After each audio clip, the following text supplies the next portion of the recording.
week, you live in a money pit. Money pit. If your basement needs a pump or your place looks like a dump, you live in a money pit. Money pit. Pick up the telephone, fix up your home sweet home by calling 888 Money Pit.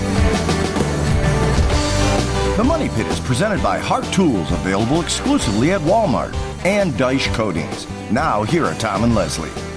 Coast to coast and floorboards to shingles, this is the Money Pit Home Improvement Show. I'm Tom Kreitler. And I'm Leslie Segretti. Hey, you guys have a project you'd like to get done today, tomorrow, this weekend, the following? We would love to help you with tips and ideas and inspiration so that you can avoid perspiration when you're getting started on that job. Help yourself first by reaching out to us at moneypit.com or calling us at 1-888-MONEYPIT, because that's what we do. We provide expert advice and content to help you make your best home ever.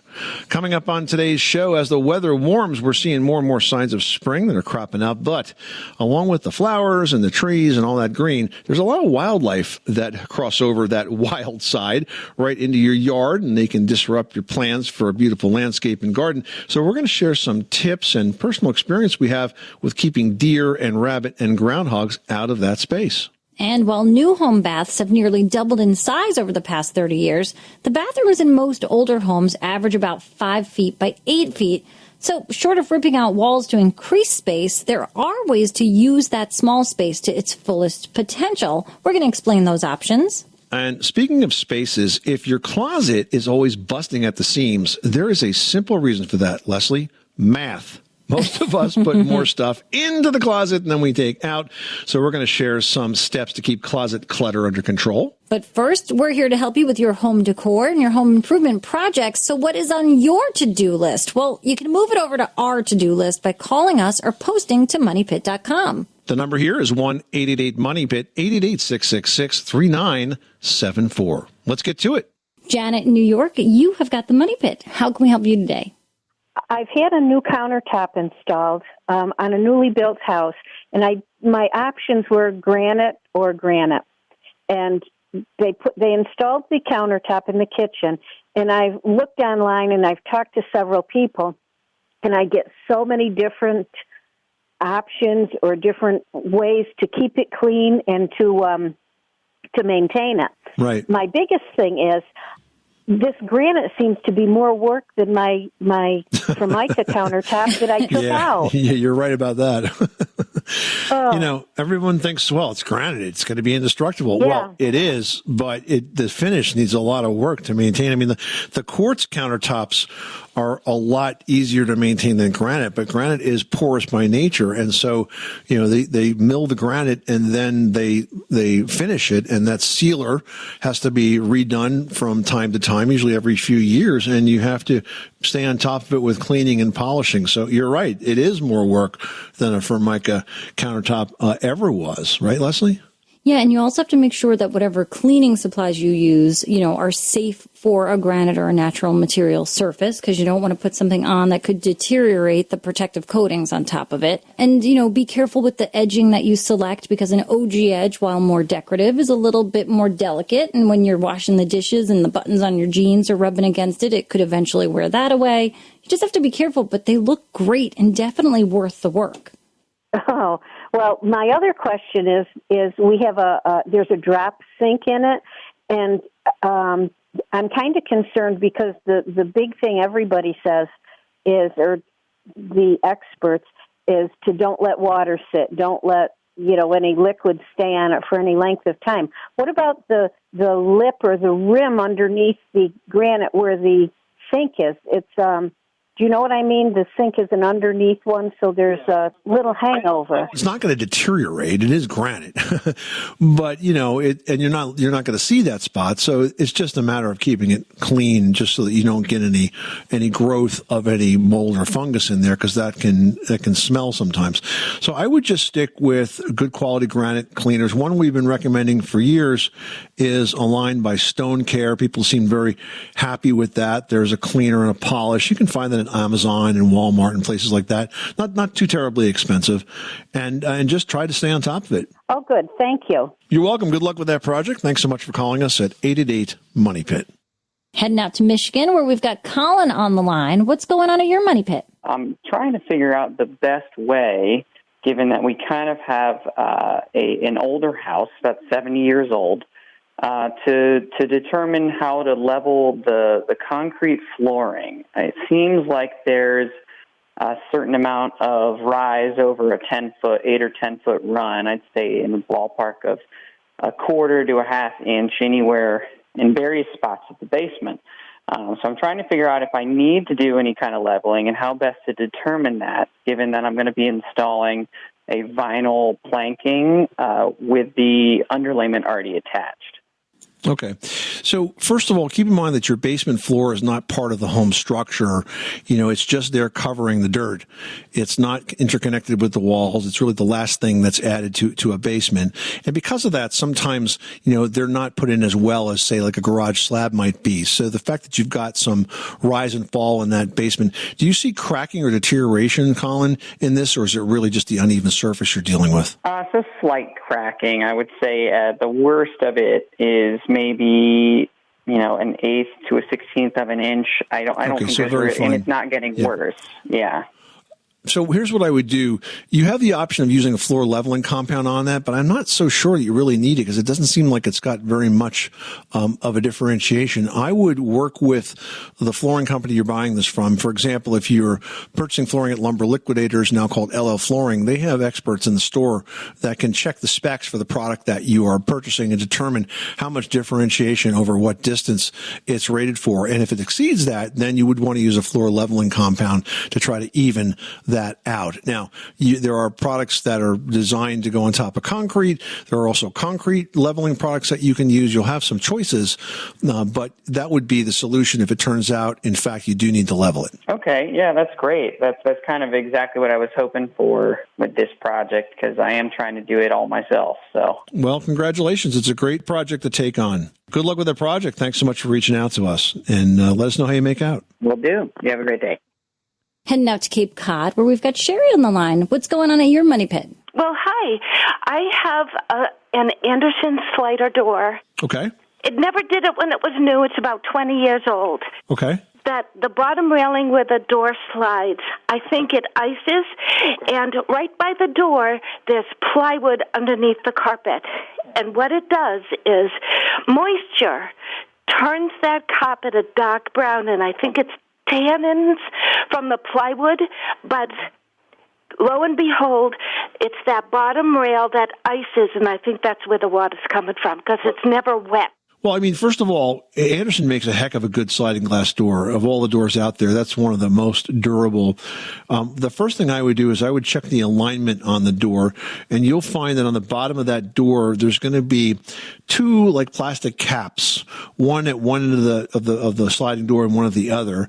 And when you pull those off, you'll see that you can put a screwdriver in there and rotate it. And as you do that, there's a wheel that will adjust the height of the door on that track, and by turning one or the other, you can adjust alignment. So I would check it to make sure that when that door comes into the jamb, that it is absolutely parallel with the door jamb. Because if it's off a little bit, then that could be one of the reasons you're getting maybe some moisture or humidity or draft in that space. And then also very often those doors are going to have an extra tiny piece of foam sort of glued to the edge of it, so that when it closes, it pulls in real tight.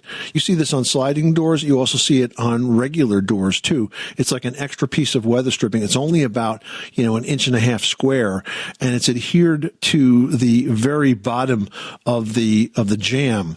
Usually the jamb, not so much the sliding door, because it stays better that way.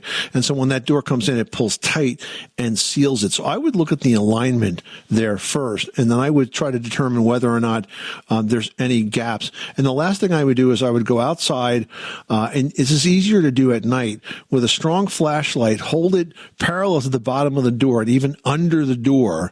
And then on the inside, have another person see if they can see that light streaming through, because you may have some some gaps under the door that have formed over the years.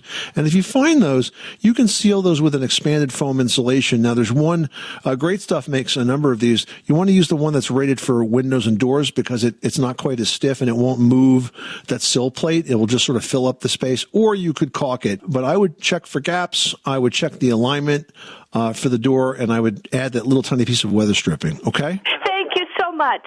Thank you. Bye-bye. Well, if it seems every year more and more animals like deer, rabbits, or groundhogs are finding their way into backyards, flower beds, and gardens than ever before, now is a good time to take action to limit any damage they might cause. Now, here's a few options to send the message that the party is over to these unwanted guests who've chosen your yard as their favorite local buffet. So, you got to talk about repellents. Now, there's a lot of different homemade remedies out there and commercially available products that are going to help you keep deer, the rabbits, the groundhogs out of your garden and yard. Now, they work, but they do have to be applied about every 3 weeks. Wildlife are creatures of habit, and when you apply those repellents, you're trying to break them of that habit of coming to your yard. But it's not a one-and-done thing. If the wildlife learn that sometimes your landscape tastes bad and sometimes it doesn't, they're going to keep coming back to check. Now let's talk about fencing. Physical barriers like fencing are definitely the most effective, but they're also the most expensive, and they, of course, can have a negative visual impact on your yard as well. Plus, let's face it, deer in particular, did you know they can jump 8 feet? I've seen them do it. It's crazy. 8 feet in the air. So if they really want to get into your yard, they will. Now, if there are lots of neighborhood food choices, the shorter 4-foot fences can work, especially if you have double fencing. We did this for our garden. It made a big difference. We have two, one 3-foot fence and one 4-foot fence, and they rarely bother to go in there. Well, one of the reasons is that there's just a lot of other places in the yard that they could grab. Now, for rabbits or groundhogs, you want to make sure the fencing also has smaller openings along the bottom 2 feet. Now, for our garden, we use that 4-foot black wrought iron style fence, but we attached the black flexible fencing right along the bottom, and it worked well. I used zip ties and that vinyl fencing right along the bottom edge. You don't even see it from the outside because it's black, which, by the way, if you got to put fences in, black fences rock because they blend in with your landscape. And this one really... Yeah, they're kind of invisible. Yeah, this one worked really well to keep the critters out. Next, change up the menu. Some plants and trees are resistant to wildlife. And as the deer population in our area got worse over the years, we actually decided to remove their favorite delicacy, which for us were these bushes called euonymus bushes that when we put them in, they were great for many years, but then they just started getting, really bad because the deer just would not leave them alone. We tried the repellents, and like we said earlier, you got to put those on so frequently. That was a hassle. So we've replaced them now with a type of plant that deer just don't like. The one we used is green giant arborvitae, and you can basically trim this just like a hedge, and it was amazingly effective. We've even seen families, Leslie, of the deer walk up to the new bushes, give it a sniff, and go, nah, let's just go over to the neighbor's house. They're like, I like it better across the street. Exactly. Nick in Iowa is on the line and is doing a tiling project. What can we do for you? I did a project in my bathroom on the second floor a couple years ago, and I laid 3/4-inch tongue and groove down. Plywood? Yes, and then I laid down a 1/4-inch fiber cement underlayment that is meant for tile. And I made sure that, the seams weren't in the same spot as the tongue and groove. Right. And it's been, like I say, it's been probably 2 years, and I've got just a hairline crack running through all my tile that's right on that tongue and groove seam. Mm-hmm. And I'm getting ready to start a kitchen project where I'm going to do some tiling, and I guess I want to know if you guys had any suggestions of where I might have went wrong. Well, the very best floor base for a tile project is called a mud floor. Do you know what a mud floor is? No, I do not. So a mud floor is one where you put down tar paper first, then you put down woven wire mesh, then you mix up a sand and cement, essentially mud. It's a very dry mix, not a lot of water to it. Generally, it's 1 bag of Portland cement to about 40 shovels of sand. And when you mix it perfectly, you can kind of hold it, and it forms sort of like a ball in your hand, right? Now, you take that mud and that mud mix and you spread it out across the woven wire mesh, and you've got to be, a pretty good do-it-yourselfer to pull this off because it's really a professional tile guy's way of doing this. But you spread it out over the mud. You use like a long straight edge to kind of get it absolutely perfectly flat. And you let it dry. And it's got to be a minimum of maybe 1 inch thick, and it could go up to whatever you need it to be. For example, I have a laundry room on the second floor of my house, really old house. And we decided to tile that, and there's just no way I could level this floor any other way. And so we put down a mud floor. It was about 1 inch on one side of the room. By the time we got to the other side of the room, it was about 2.5 inches because the floor had that kind of a slope in it. But then when we were done, it was perfectly flat and absolutely rock solid. If you put a mud floor down, you'll never, ever, ever get a crack if you do it right. That's the best way to do it. Any of those tile backer products are subject to expansion and contraction, and that may help develop some cracks. Not to mention the fact that it can't really help you level a floor that's at a level. Now, when you said you're doing this in the kitchen, we'll give you an additional caution. You got to be very careful around the dishwasher, because if you put a thick floor around that dishwasher, you may not be able to get the dishwasher back in again, or you can do as this ridiculous tile guy did at my sister's house. He tiled her dishwasher in. So when the dishwasher had to be replaced, I had to help her take the countertop off of the sink, off of the cabinets. Take the sink out, take the countertop up in order to lift the dishwasher out from the cabinets and replace it, which was really ridiculous and very annoying. That doesn't sound like what I want to do, no. No, so don't tile your dishwasher in. And watch the thickness of the floor so that you can actually get the dishwasher back in if you take it out. All right. Sounds good. Thank you very much. Call us. We'll give you more work. 888-666-3974. Thanks so much, Nick. We always say do it once, do it right. You don't have to do it again. And that is absolutely true when it comes to putting down tile. If you don't take the time to put in a proper base, you will ultimately be repeating the process.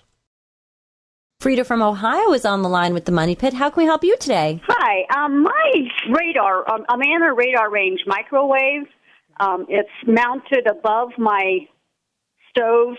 And on the bottom, the down light that shines down onto the stove, the light bulbs in that keeps burning out. And I have to replace them about once a month. And they're getting expensive. What kind of light bulb are you using? Just a regular incandescent? It's like the R11, the little appliance bulbs, 40 watt. And is this a fairly new problem, this once-a-month burnout, or has it been going on for a long, long time? It's getting worse. I mean, we've had the microwave in here. It's probably about 16 years old, or give or take. Yeah, that doesn't really owe you any money. That's pretty old for a microwave appliance. You've pretty much reached the end of a normal life cycle. In fact, I'm kind of surprised it lasted that long because it's been my experience that the microwave ovens that are mounted above ranges don't last nearly as long as a countertop microwave because the additional heat from all that cooking has the effect of sort of wearing on those components. Typically, when you get a bulb that burns out quickly, it's either because you have a loose connection, you have a loose ground, or you have a problem with the voltage that's going in there. Sometimes, depending on what's happening with the power company, you could be getting, say, more than 120 volts. You might be getting 125 or 130 volts sometimes because there could be something that is bad down the line with the power supply, the quality of the power supply. So if you have extra volts going into those lights, that is one of the first things that tends to show it. It's kind of like the canary in the coal mine. When the lights start to burn out frequently like that, it could be an issue with the voltage. So have you been thinking about a new microwave? Not really. What I would suggest is at this point, you really need to have the voltage tested. So I would call the utility company and ask them to meter the voltage going into your house and see if let's eliminate that as a possibility. If that is okay, the second thing I would check is the plug that it's actually plugged into. I'd check the outlet to make sure it's properly grounded. And if it's properly grounded, then I think you've exhausted the two things that are the easiest to fix. And at that point, you might want to think about replacing the microwave. All right, that sounds good. Thanks so much for calling us at 888-MONEY-PIT. Well, there are a few things all old house lovers like me are familiar with.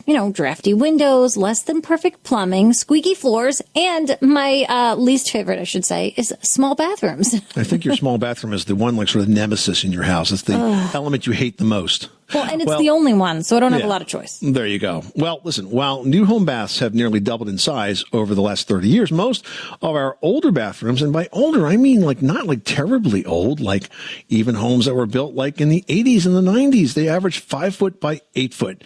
And short of ripping out walls to increase space, you might be thinking, I don't have too many options, but there are a few small home improvements that can help you use that space to its fullest potential. Yeah, think about corner sinks and showers, both pedestal style or wall mounted.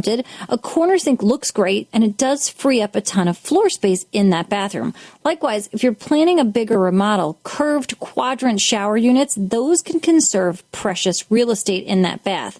And mounted into a corner, a curved entry is going to save at least 25% of the space that's needed by a square shower. Now, another way to save space is to use a toilet that has a flat tank top. These flat tank tops give you another storage spot where you can place organizers directly on top of it or take advantage of the wall space above it for hanging a cabinet or shelving.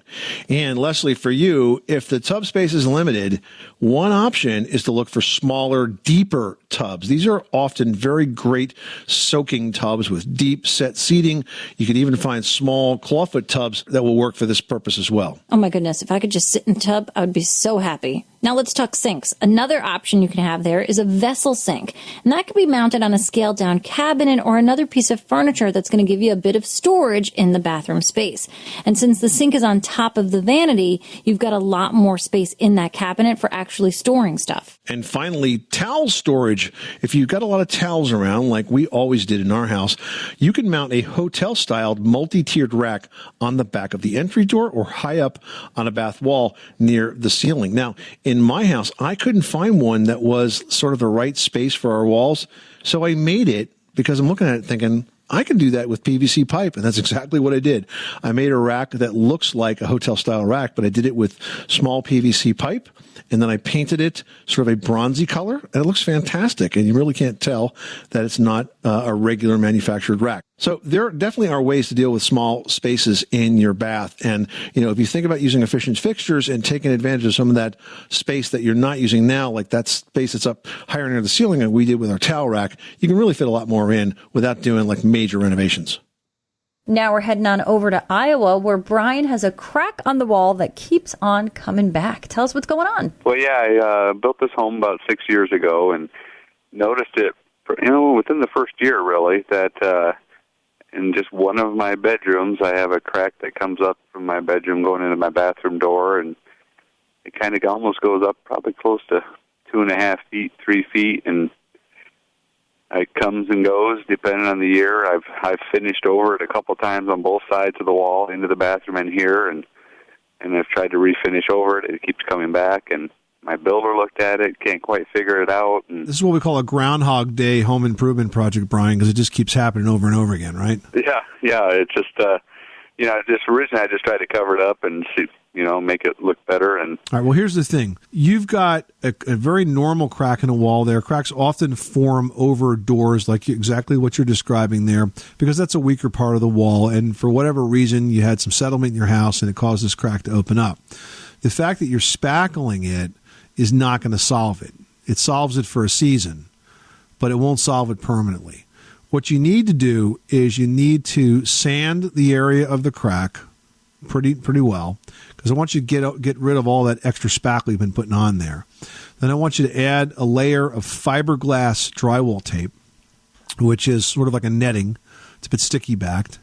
And then I want you to spackle over the fiberglass netting, over the fiberglass tape on both sides. Start with a narrow bead of spackle and then open it up wider and wider and wider. And that on both sides of the wall will make that wall strong enough to stand up to the movement that will happen the next time the wall expands or contracts. You can't just spackle it because you're not really doing anything to bridge that gap.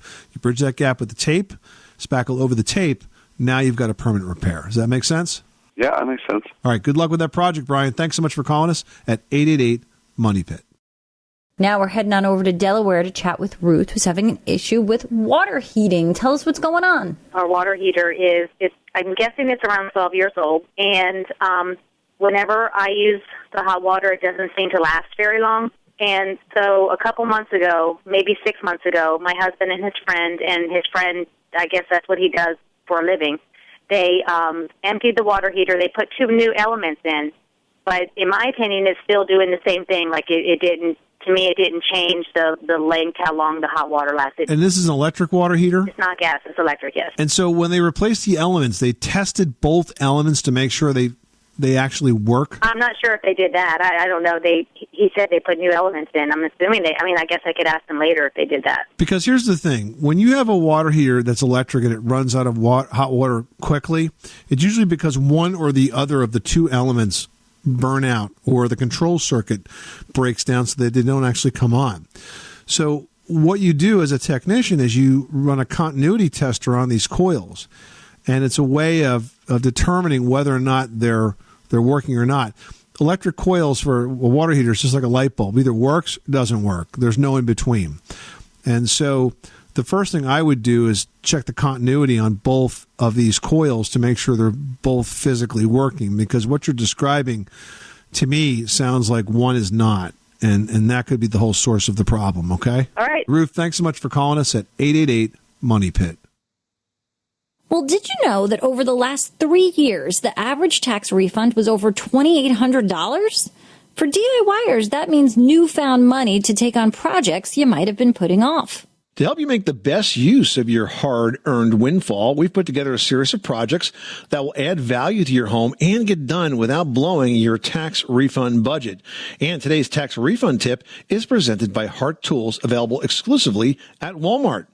Today's project? Closet clutter busters. Have you ever noticed that closet clutter is the kind of thing that just sort of creeps up on you? There's a good reason for this. It's math. Most of us put more stuff into a closet than we take out of the closet. Keeping clutter under control, it's totally possible, but you need discipline and a dash of courage. Yeah. So when we say courage, we're not kidding, because step 1 is to empty your entire closet. Seriously. Oh, God, then you have no choice but to do it. It's a bold move, but it serves several purposes. First, it allows you to see what you've been stuffing into that space and do a quick, fast assessment on whether you really need to either keep it, pack it away, or donate it. And once that process is done, it's time for a little closet reno. So go ahead and fill those holes and prime and paint the space and give yourself a clean start. And note that it's often helpful to remove that closet door for this part of the project, because with a small space like that, the door tends to get in the way, and if it's so easy to take off, just do just that, and it'll be easier for you to work on it. All right, next comes the fun part, shopping for shelving. You know, there's really so many amazing shelving systems out there today for your closet, along with accessories galore, like pull-out drawers, shoe racks, even multi-level hanging bars. But you got to find the system that's right for you and then install it. And it really is an easy DIY project, especially if you have a few Hart tools around, like the cordless drill driver. You can supplement those built-in shelves with rolling storage for hampers or cleaning supplies, and you're going to have everything you need to put that clutter behind you. And finally, take note of the lighting in your closet, too. You know, it's hard to dress for success when you can't see the color of your clothes. And if more lighting belongs on that to-do list, check out the wide array of battery-powered LED lighting that's now available from numerous brands. I have these in several of our own closets, and I have been amazed at not only how much light they actually throw off, but that the batteries have lasted, in some cases, for over a year. Yeah, that's really great. Well, that's today's tax refund tip presented by Hart Tools, available exclusively at Walmart. Do it with Hart. You can learn more at HartTools.com, where you'll also find step-by-step plans for dozens of fun projects, including plans for 2 different types of pegboard organizers. And Leslie, I spotted a fitness shelf project on that site. Looks like it can hold a lot of shoes in your newly remodeled closet. So check out all the project plans at HartTools.com. Anna is reaching out to us from California for help with an insulation project. She writes, we bought a house in Southern California with vaulted ceilings and no attic. As far as we can tell, there's no insulation in the walls of the house or above the ceilings. Can we install or blow in insulation into the walls or ceilings, and would it be worth it? Well, first off, having no insulation would be very unusual. It might seem that way because you can't see it, but I would be shocked if you had absolutely no insulation. So what I would suggest you do first is an energy audit. Your utility company may offer these for free, or you can hire your own independent auditor. Just make sure the auditor is independent of any contractors that sell energy saving services. Now, your auditor will be able to do an infrared scan of your walls and ceilings, and that way you'll be able to determine if the insulation actually exists, as well as identify any gaps in that insulation. Now, for cathedral ceilings, there are really two ways to approach adding insulation. The first and most basic is to insulate between the rafters themselves, but that requires leaving some space between the insulation and the underside of the sheathing so you get good ventilation. And frankly, if your ceiling is finished now, that's pretty much impossible to do unless you remove the drywall. The other option is to add insulation on top of your roof. We've seen this done more and more, especially in super insulated homes. When you were next to replace your roof shingles, you would add a 2 to 3 inch thick piece of foam insulation on top of the roof and then more plywood. So it becomes a very thick sort of roof sandwich, and then put the new roof on top of that. But for those that want to deal with more traditional insulation in your attic, we do actually have a very detailed insulation guide at moneypit.com. We talk about the differences between fiberglass and mineral wall and spray foam insulation, as well as a great post on how to add attic flooring for more storage without wrecking your roof. And that is all online at moneypit.com. All right, next up, we've got one here from Phil, who writes, can I use hardwood planks in my basement? We've extended gutters and a French drain, which empties into 2 different sump pumps, so water isn't a problem. Well, good job on taking all the measures necessary to keep the basement dry. But that said, you cannot put solid hardwood planks, because even though you don't have water, you certainly have high humidity because it's a below-grade space. That concrete is eventually going to hold enough moisture and humidity to make those boards want to twist and warp. If you do want a natural wood look, the best type of wood flooring, and really the only type of wood flooring you can put in a basement, is called engineered hardwood. And it looks like regular hardwood from the front side, but it's laminated. If you think of plywood, the way it has different layers of wood that are glued together, the engineered hardwood is much like that, but the top layer is the hardwood that you have come to know and love. The underlayers just make it dimensionally stable. There are other options, though, like engineered vinyl plank. This EVP flooring is amazing. It looks just like wood and comes in just hundreds of different designs. And that is completely unaffected by any level of moisture, including full floods if that were ever to happen. But definitely don't want to put 3/4 inch thick hardwood down there. You'll be very unhappy when it starts to twist and warp. Yeah, and you know what? There's always the inevitability that water can and possibly will get down to that basement space. You know, you can always do tile that looks like a wood grain or has like a wood plank look to it. That's always very nice. And think about it. Once you pick your flooring, you can put in an area rug or something that helps it feel super homey downstairs. So don't feel upset because you can't have the actual hardwood. You can make it look super nice. This is the Money Pit Home Improvement Show. Thank you for spending part of your spring day listening to us. We hope that we've been able to give you some fresh ideas to take on projects around your house. If you're thinking about projects you want to get done, remember, you can reach out to us at moneypit.com or through our social media sites at any time, and we will get back to you to give you some answers and some direction, and maybe even invite you to ask your question on the Money Pit. Until then, I'm Tom Kreitler. And I'm Leslie Segretti. Remember, you can do it yourself, but you don't have to do it alone.